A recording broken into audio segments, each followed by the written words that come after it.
Okay, so we're back into looking at sine and cosine functions. So what we're going to be doing is we're going to actually end up graphing the basic sine and cosine functions, and then we're going to look at transformations of the functions.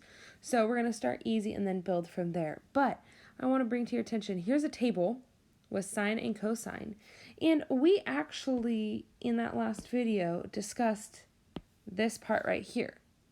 But this left-hand side shows backwards in a negative rotation, and the fact that it's the same exact pattern that way, okay? So like that's going to be a whole rotation around negative 2 pi to 0, and then 0 to 2 pi.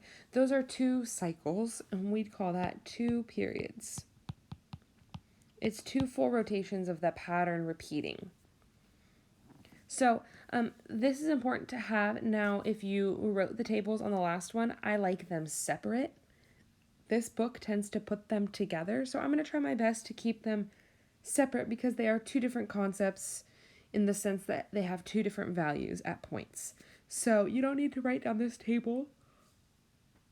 I just wanted to show you because this is what the book shows it as.